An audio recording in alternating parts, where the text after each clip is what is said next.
In the name of Allah, the most gracious, the most merciful, my dear students, अस्सलाम वालेकुम।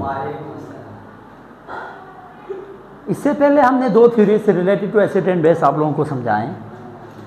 दोनों theories का थोड़ा सा हवाला देके आज हम तीसरा जो है ना थ्योरी आप लोगों को बताते हैं।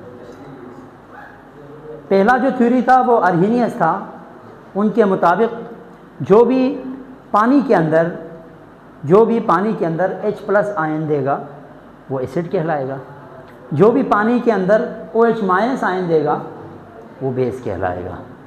फिर कल हमने डिस्कस किया ब्रोंस्टेड लोरी के मुताबिक जो भी किसी दूसरे सब्सटेंस को H+ यानी प्रोटॉन देगा वो हमारे पास एसिड कहलाएगा, और जो प्रोटॉन को एक्सेप्ट करेगा वो हमारे पास बेस कहलाएगा। माय डियर स्टूडेंट्स, ब्रोंस्टेड लोरी दो अलग साइंटिस्ट, इन्हीं की तरह एक और साइंटिस्ट जिन्होंने एक जनरल कॉन्सेप्ट एसिड और बेस का पेश किया 1923 के अंदर। अर्हीनियस साहब ने 1887 के अंदर थ्योरी पेश किया था। 1887 के अंदर थ्योरी पेश किया था। ब्रोंस्टेड लोरी ने 1923 के अंदर, इन्होंने भी 1923 के अंदर, दोनों के तकरीबन एक ही जो है ना सदी में उन्होंने एक ही साल में ये पेश किए हैं। ठीक है। लेविस एसिड वो तमाम सब्सटेंस जो एक्सेप्ट करता है पेयर ऑफ इलेक्ट्रॉन्स को, इलेक्ट्रॉन पेयर एक्सेप्टर क्या कहलाएगा? इलेक्ट्रॉन पेयर से मुराद ये है, ये एक इलेक्ट्रॉन का पेयर है। यहाँ दो बंदे हैं, ठीक है, ये एक बंदा है, इस दूसरे बंदे के हाथ में क्या है, ये एक पेयर में दो इलेक्ट्रॉन आएंगे। तो अगर ये देता है इसको ये दो इलेक्ट्रॉन, तो ये क्या कहलाएगा? बेस कहलाएगा। क्यों? क्योंकि ये डोनर है और ये एक्सेप्ट कर रहा है इन दो इलेक्ट्रॉन को, ये क्या कहलाएगा? एसिड कहलाएगा। तो लेविस के मुताबिक जो इलेक्ट्रॉन पेयर एक्सेप्टर है वो एसिड है, और जो इलेक्ट्रॉन पेयर डोनर है वो बेस है। माय डियर स्टूडेंट्स, यही बात यहाँ लिखी हुई है, substance which can accept a pair of electron is called Lewis acid, while substance which can donate a pair of electron is called Lewis base.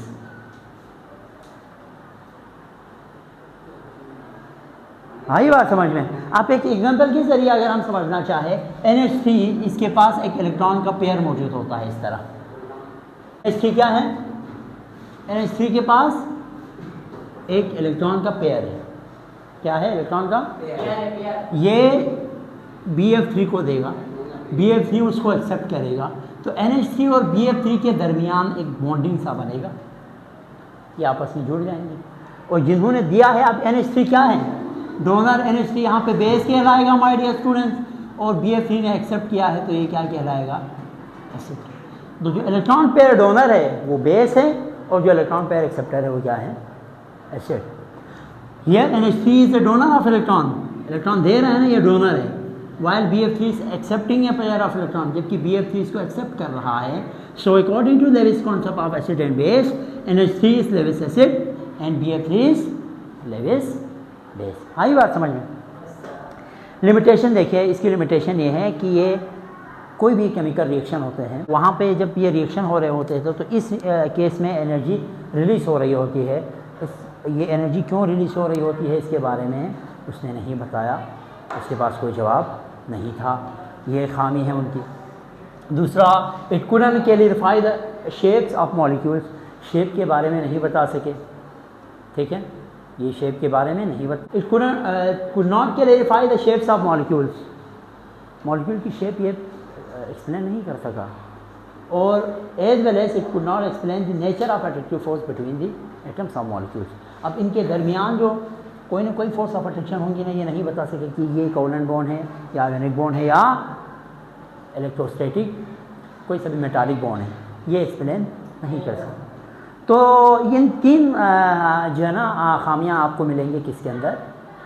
Levi's के कॉन्सेप्ट में। बाकी उन्होंने इनका जो कॉन्सेप्ट है एसिड बेस को लेके वो जनरल है। हमारे स्टूडेंट्स, इसके बाद मैं भी बफर वाला टॉपिक में कराऊँ कल की क्लास में, बफर सॉल्यूशन।